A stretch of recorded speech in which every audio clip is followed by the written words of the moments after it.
جل شانہ فرماتے ہیں انا اعطیناک الکوثر فصل لربک وانحر، نماز اپنے رب کی رضا کے لیے پڑھیے اور قربانی بھی اپنے پروردگار کی رضا خوشنودی کے واسطے کیجیے۔ اللہ کہتا ہے لن ینال اللہ لحومها ولا دماؤها ولکن ینالہ التقوی منکم، اللہ کے پاس تمہاری قربانیوں کی کھال، گوشت، خون وغیرہ نہیں پہنچتے، اللہ کے پاس تمہاری نیت، تمہارا تقوی پہنچتا ہے۔ اس لیے نیت ہر ایک کی صحیح ہو۔ اگر کسی ایک کی نیت خراب ہوئی تو نہ اس کی قربانی قبول ہوگی نہ اس کے ساتھیوں کی ہوگی۔ دوسری شرط یہ ہے کہ جو پیسہ قربانی کے جانور میں حصہ لینے کے واسطے دیا گیا ہے وہ پیسہ حلال کمائی کا ہو۔ اگر خالص حرام کمائی کا پیسہ حصے میں دیا گیا نہ اس کی قربانی ہوگی نہ اس کے ساتھیوں کی ہوگی۔ اس لیے جو پیسہ دیا جا رہا ہے حلال کمائی کا ہو، چاہے کسی سے ادھار لے کر دیا جائے۔ اگر کسی ایسے آدمی نے جس کے پاس ناجائز پیسہ ہے، اس نے کسی بھائی سے ادھار لے کر حصے کی رقم ادا کر دی تو سب کی قربانی درست ہو جائے گی۔ اب یہ سوال کہ جس نے اس کو ادھار دیا ہے جب اس کے ادھار کو ادا کرے گا تب بھی تو ناجائز دے گا، تو اس کے بارے میں مسئلہ یہ ہے کہ جس نے ادھار دیا ہے وہ اس جستجو میں نہ پڑے کہاں سے لایا، اس نے جو ناجائز کمایا ہے اس کا گناہ اسے ہی ہوگا، اور جس نے ادھار دے رکھا ہے وہ تو اپنا ادھار وصول کر رہا ہے، وہ جانے کہاں سے لایا ہے۔ حرام کمانے کا گناہ اسے ہوگا، تو چاہے ادھار لے کے دینا پڑے مگر ناجائز پیسہ اس میں نہ دیا جائے، ورنہ کسی ساتھی کی بھی قربانی نہیں ہوگی۔ یہاں رک کر ایک مسئلہ اور سمجھ لیں، یہ جو بال کاٹنے والی برادری ہے اب برادری نہیں رہی۔ بال کاٹنے کا کام بہت لوگ کرتے ہیں۔ قاری خورشید صاحب مسجد حجامان کے امام بیٹھے ہیں۔ ہندوستان جب تک بٹا نہیں تھا، بنگلہ دیش، پاکستان اسی بھارت کا حصہ تھے، اس وقت کا بھارت کا سب سے بڑا مفتی، مفتی اعظم مفتی کفایت اللہ رحمۃ اللہ علیہ نائی برادری سے تھے۔ اتنے بڑے دیش کا سب سے بڑا مفتی، جمعیت علماء ہند کے صدر محترم تھے اور مفتی اعظم تھے۔ کچھ لوگ یہ سوال کرتے ہیں کہ بال کاٹنے والا داڑھی بھی کاٹتا ہے، مونچھ بھی کاٹتا ہے، ناخن بھی کاٹتا ہے، خط بھی بناتا ہے، سر کے بال بھی بناتا ہے۔ کچھ لوگ اس کے بارے میں شک کرتے ہیں۔ کتابوں میں صاف لکھا ہے کہ نائی کا کام کرنے والے کے ساتھ قربانی کا حصہ لینے میں کوئی حرج نہیں، اس لیے کوئی نائی کا کام کرنے والے پر شک شبہ نہ کرے، اس کی کمائی 100% حرام نہیں ہے۔ جہاں جس جانور میں ایک سے زیادہ حصے دار ہیں، ایک شرط یہ ہے کہ کسی کا حصہ 7ویں حصے سے کم نہ ہو۔ جب اس مسئلے کو بیان کرتے ہیں تو بہت لوگ چکر کاٹ جاتے ہیں۔ وہ یوں کہیں کہ جی 6 آدمیوں کی قربانی نہیں ہوگی۔ اگر کسی بڑے جانور میں 6 آدمی شریک ہیں تو قربانی نہیں ہوگی کیونکہ 7 پورے نہیں ہوئے، یا 5 کی نہیں ہوگی کیونکہ 7 پورے نہیں ہوئے۔ اس کو غلط سمجھتے ہیں۔ اگر بڑے جانور میں ایک سے زیادہ آدمی شریک ہیں تو ایک شرط یہ بھی ہے کہ کسی کا حصہ 7ویں حصے سے کم نہ ہو، زیادہ بڑا ہو۔ جب 6 آدمی بڑے جانور کو برابر کر رہے ہیں تو 7ویں سے زیادہ کے شریک ہیں۔ اس کا مطلب اس طرح سمجھ میں آتا ہے کہ مان لیجئے ایک کٹڑی 14,000 روپے کی ہے تو 7واں حصہ 2,000 روپے بنتے ہیں۔ ایک ساجی 1,000 روپیہ دے کر یہ کہنے لگے کہ بھائی 13,000 روپے تم 6 آدمی کر لو اور مجھے 1,000 روپیہ لے کے شریک کر لو اور مجھے تو تم 7ویں حصے کا آدھا گوشت دے دینا۔ تو 7واں حصہ تو 2,000 تھے، اس نے دیا ہے 1,000، تو یہ 7ویں حصے سے کم کا شریک ہوا، نہ اس کی قربانی ہوگی نہ اس کے ساتھیوں کی ہوگی۔ اگر کسی کا حصہ بھی 7ویں سے کم ہوا، مان لیجئے 2 آدمی قربانی کر رہے ہیں، 14,000 کی کٹڑی ہے، ایک غریب آدمی ہے، وہ کہنے لگے 13,000 تو تم اکیلے ڈال دو، 1,000 میرے رکھ لو، یہ بھی تو 7ویں حصے سے کم کا شریک ہو گیا، ان میں سے کسی کی بھی قربانی نہیں ہوگی۔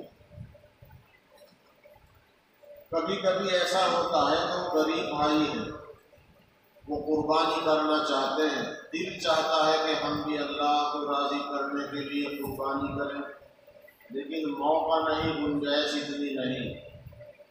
مان لیجیے 4,000 کا حصہ پڑ رہا ہے، منگلور میں تو ماشاءاللہ بڑی اچھی راس ہوتی ہے، 4,000 یا اس سے بھی زیادہ کا حصہ پڑ رہا ہے۔ یہ 2 غریب آدمی اتنی گنجائش نہیں رکھتے کہ یہ مکمل حصہ کر سکیں، اور اللہ کو راضی کرنے کے لیے دل ان کا بھی چاہتا ہے، تو یہ اگر 7ویں حصے میں 2 مل کر شریک ہوں گے تو قربانی نہیں ہوگی۔ ایسا کر سکتے ہیں کہ ان میں سے ایک اپنی رقم دوسرے کو حوالے کر دے اور یہ کہتے ہیں کہ میں تم کو پیسے دے رہا ہوں، تم اپنے نام سے قربانی کر لو، میرا کوئی عمل دخل نہیں، تم مجھے گوشت بھی چاہے نہ دینا، لیکن تمہاری قربانی میں ثواب مجھے بھی مل جائے گا، قربانی تم کر لو، تم ہی ذمہ دار، تم ہی مالک۔ تو وہ ایک آدمی مل کر اگر قربانی کرے ثواب اس کو بھی ملے گا اور قربانی درست ہو جائے گی، مگر ایک سے زیادہ ایک حصے میں مل کر شریک نہ ہو، اور وہ جو 6 آدمی یا 5 آدمی مل کر پورا جانور کر رہے ہیں ان کا حصہ 7ویں سے کم نہیں ہے، ان کا 7 سے زیادہ ہے۔ اور اگر کئی بھائی کئی ساتھی مل کر ایک حصہ رسول پاک صلی اللہ علیہ وسلم کے نام کا کر دیں یا کسی اور مرحوم کے نام کا کر دیں تو ان کی بھی قربانی صحیح ہو جائے گی، کیونکہ وہ بھی 7ویں سے زیادہ کے شریک ہو گئے۔ اور ایک مسئلہ اور بہت اہم ہے، اب تک اس میں غفلت ہوتی رہی۔ اگر کوئی آدمی جانور کی کھال اتارنا جانتا ہے یا گوشت بنانا جانتا ہے اور وہ بھی ہمارے ساتھ اسی بھینس میں شریک ہے، تو جو آدمی ہمارا ساتھی کھال اتارنا گوشت بنانا جانتا ہے، جب وہ اس جانور میں شریک ہے اس جانور کو ذبح کرنے، اس کی کھال اتارنے، اس کا گوشت بنانے پر اجرت نہیں لے سکتا، کیونکہ اپنے حصے والے جانور کی کھال اتارنا گوشت بنانا عبادت اور ثواب ہے، اور ثواب کا عمل پیسے لے کر نہیں ہوتا۔ جس جانور میں اس کا حصہ ہے اگر اس کا گوشت بنانے پر پیسے لے گا، نہ اس کی قربانی ہوگی نہ اس کے ساتھیوں کی ہوگی۔ اس مشکل کو ایسے تو آسان کر سکتے ہیں کہ ذبح کر کے کھال اتارنے کے بعد اس کا 7واں حصہ الگ کر دیں، وہ اپنے حصے پر قابض ہو جائے، اور باقی جو 6 آدمی ہیں یا کم ہیں وہ اپنے حصے کی بوٹیاں اس سے بنوا لیں، اس پر پیسہ بھی دے سکتے ہیں، لیکن مشترک اس جانور کے کاٹنے پھاٹنے پر اجرت کا لین دین جائز نہیں۔ اگر کسی نے ایسے جانور پر پیسے لیے ہیں تو قربانی رد ہو گئی، اللہ معاف فرمائے۔ اس قسم کے بہت سے ضروری مسائل ہیں۔ بعض مرتبہ جانور میں 8 آدمی شریک ہو گئے، جب 8 آدمی شریک ہو گئے تو سب کا حصہ 7ویں سے کم ہو گیا، قربانی رد ہو جائے گی۔ اسی طرح اکثریت کو یہ بات معلوم نہیں کہ قربانی کس پر واجب ہے۔ قربانی اس مسلمان بالغ مرد اور عورت پر واجب ہے کہ جو قربانی کے 3 دنوں میں نصاب کے برابر مال کا مالک ہو۔ نصاب کسے کہتے ہیں؟ 612 گرام چاندی، 61 تولہ چاندی، یہ ہے نصاب۔ اگر کسی شخص کے پاس رہنے کا مکان چھوڑ کر، بیٹھک جس میں مہمان ٹھہرتے ہیں اسے چھوڑ کر، اور جو مکان روزانہ استعمال میں آ رہا ہے اسے چھوڑ کر، اور کھانے پینے کا سامان دال چاول آٹا گیہوں گھر میں رکھا ہے اسے چھوڑ کر، اور جو چیزیں روزانہ کام آنے والی ہیں، ایک آدمی اپنے کاروبار کے لیے روزانہ موٹر سائیکل سے جاتا ہے، ایک آدمی کا کاروبار بہت دور ہے، کار سے جانا ضروری ہے، تو جو چیزیں روزانہ ضرورت میں استعمال ہوتی ہیں انہیں چھوڑ کر، جو دوسری چیزیں ہیں، چاہے فالتو پڑا ہوا مکان ہو، چاہے کرائے پر دیا ہوا مکان ہو، کرائے پر چلنے والی دکان ہو، یہ سب چیزیں حساب میں جوڑی جائیں گی۔ تو رہنے کا مکان، کھانے پینے کا سامان، روزانہ کام میں آنے والی چیزیں چھوڑ کر، اگر 612 گرام چاندی کی قیمت کے برابر مال کا مالک ہے، آج کل تقریباً 40,000 روپے بنتے ہیں، تو جو آدمی 40,000 روپے کی ملکیت کا مالک ہے اس پر قربانی کرنا لازم ہے۔ اگر اس کے ابا قربانی کر رہے ہیں، اپنے نام کی کر رہے ہیں، تو ابا کی طرف سے قربانی ہوگی، بیٹے کو اپنا حساب الگ سے جوڑنا ہوگا کہ میں نے جو الگ سے ملکیت اکٹھی کی ہے وہ 40,000 کے قریب کی بنتی ہے یا نہیں۔ اگر لڑکے کی ملکیت اتنی ہے تو اس پر بھی قربانی واجب ہوگی۔ عورت جو زیور اپنے ماں باپ کے یہاں سے لائی، اس کی مالک عورت ہے جب تک اپنے شوہر کو یا سسر کو مالک نہ بنائے۔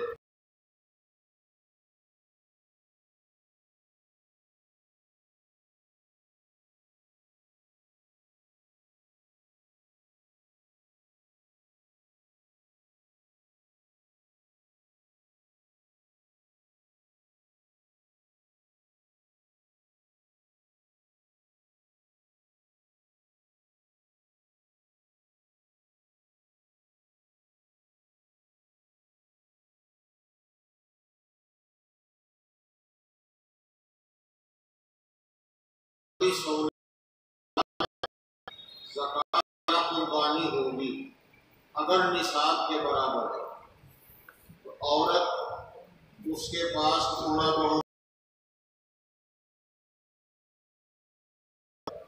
اس کے پاس صندوق میں رکھے ہوئے بغیر سلے کپڑے ہیں، وہ کپڑے جو اب تک سلے نہیں گئے صندوق میں ہیں، وہ کپڑے بھی حساب میں شمار ہوں گے۔ وہ برتن جو 10 مہمانوں کے سامنے بھی کام میں نہیں آیا، عید کے دن بھی کام میں نہیں آیا، وہ برتن فالتو ہے، نہ عید کے دن کام آیا نہ 10 مہمانوں کے سامنے کام آیا، تو عورت کے یہ فالتو برتن، فالتو کپڑے، اس کا زیور، اگر یہ 40,000 روپے کی ملکیت کو پہنچتے ہیں تو عورت پر الگ سے قربانی کرنا واجب ہے۔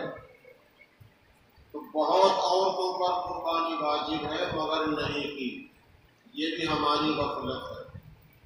محمد الرسول اللہ صلی اللہ علیہ وسلم نے فرمایا، اس کے لیے جس پہ قربانی واجب ہو، کہ جو شخص قربانی نہ کرے وہ ہماری عیدگاہ میں نہ آئے، کیا مطلب؟ اس کا ہم سے کوئی واسطہ تعلق نہیں، یعنی حضور نے ناراضگی کا اظہار کیا۔ اچھا، جس آدمی پر قربانی واجب ہے تو اس کا یہ واجب قربانی کرنے سے ادا ہوگا، اور قربانی کا ٹائم قصبے والوں کے لیے، شہر والوں کے لیے عید کی نماز پڑھنے کے بعد شروع ہوتا ہے، اور چاند کی 12 تاریخ کا سورج ڈوبنے تک قربانی کا ٹائم ہے۔ بیچ میں 2 رات قربانی کی آتی ہے، ان راتوں میں بھی قربانی کر سکتے ہیں، روشنی کا صحیح انتظام کر کے اگلی 2 راتوں میں قربانی ہو سکتی ہے، لیکن پہلی رات قربانی کا ٹائم نہیں۔ چھوٹی بستی میں فجر کی اذان کے بعد، اور جہاں جمعے کی نماز ہوتی ہے وہاں عید کی نماز کے بعد قربانی کا وقت شروع ہوگا۔ تو جس آدمی پر واجب ہے اس کا یہ واجب قربانی کرنے سے ہی ادا ہوگا۔ ہم مدرسوں کے لوگ صرف اس لیے نہیں کہتے کہ آپ زیادہ قربانیاں کریں تو چمڑا مدرسوں میں جائے گا، دین کا، قوم کا بہت فائدہ ہوگا، تو آپ یہ کہہ سکتے ہیں کہ ہم قربانی نہ کر کے کئی ہزار روپے مدرسوں کو دے دیں۔ چمڑا تو 2 سال سے 85 روپے کا جا رہا ہے، اور ہم جب 7 آدمی ہیں کئی ہزار روپے دیں گے تو دین کا اتنا فائدہ ہوگا۔ لیکن میرے پیاروں، بات یہ ہے کہ اگر ہم صدقہ کریں گے تو صدقے کا ثواب تو ہوگا، لیکن قربانی کا فرض ادا نہیں ہوگا۔ قربانی کا فرض ادا تب ہوگا جب اللہ کے نام پر جانور کا خون بہایا جائے۔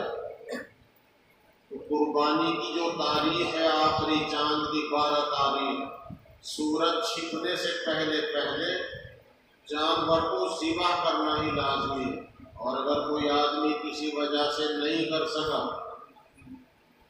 تو اب اس کی قضا کرنی پڑے گی، اور اس کی قضا یہ ہے کہ یا تو ایک درمیانی درجے کی بکری 1 سال سے اوپر کی ہو، درمیانی درجے کی ہو، ایسا بھی نہیں کہ بہت مہنگی ہی ہو، یعنی جس کی قربانی جائز بھی ہو اور درمیانی درجے کی ہو، اس کی رقم صدقہ کرنی پڑے گی، یا بڑے جانور کی قیمت کا 7واں حصہ صدقہ کرنا پڑے گا۔ اگر قربانی